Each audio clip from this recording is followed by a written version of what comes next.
If you are planning a road trip this summer with a car full of kids, well, I want to let you know you're brave. But our travel expert and author of 1,000 Places to See Before You Die, Patricia Schultz, is here. She says not only can it be done, you just need to have some road trip essentials. Patricia, good morning. How you doing? Good morning. How are you? Doing fantastic today. You know, there's a lot of people who are Great. brave enough to try a road trip with their kids over the summer, and you have some things that we need for sure, as well as a list of things that maybe we should consider seeing. Yes, I think foremost preparation, and that the research for me was always part of the fun, a large deal of the fun. I think you need to also include the kids, get them involved and have them, you know, be part of the planning stage to understand where California kind of fits in, spread out the map on the kitchen table and see this huge country of ours, the possibilities that it offers, and to plan according to everybody's interests. You want everybody to be happy at the end of it all because you don't need any grumps in the back seat. But before you even get to that point, I think you need the budget discussion. And I'm talking about time and money because those will determine where you go, how long you stay, and how you see them in terms of hotels, etc. But I've partnered with Chase Freedom, and they're offering 5% cash back on up to $1,500 in purchases on gas, because this is kind of paramount when you're talking about road trips. Theme park admissions across the U.S., that'll keep the kids happy. Purchases at Kohl's for all of the provisions that's going to make the road trip doable, feasible, a little bit easier on the wallet. What are the road trip essentials in your mind? Like, what should we be packing in our car, make sure that we have with us?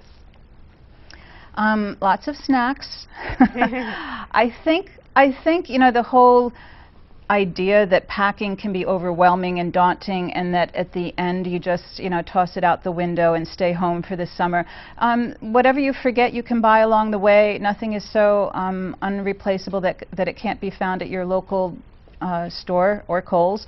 And I think just to go easy, pack light. It's part of the adventure. You just want to really stoke the excitement and not the nervousness of travel, but instead how easy travel can be and how important travel should be and what a part of your life it should be. The more you don't travel, I think the more you don't travel. Do you think that kids should be able to have their electronic devices with them in the back seat? Sometimes I look over at a family and everyone's looking down at their phone or their iPad. Or do we want to try to influence kids to put that stuff down, or are we just going to create more fighting by asking them to do that? You know, that's a great question, and I guess it depends on where the family is by the time they even get to the car. If it's such a foreign notion that everybody's going to go into, you know, revolution mode, then maybe it's a alarming suggestion to offer. But I say leave it all at home, or at least switch it off, or have designated hours when they can do it, because look at what you'll miss when your head is down. Absolutely. You wrote the book 1,000 Places to See Before You Die. I know we don't have time to go through all 1,000 of them, but maybe your top 2 or 3? Well, you know, in California, you're in such an incredible location geographically. The Pacific Coast Highway is like America's dream drive. That's really the ultimate road trip. The Queen Mary is in your backyard to get dressed up and go for cocktails or dinner and make believe you're setting sail for Southampton.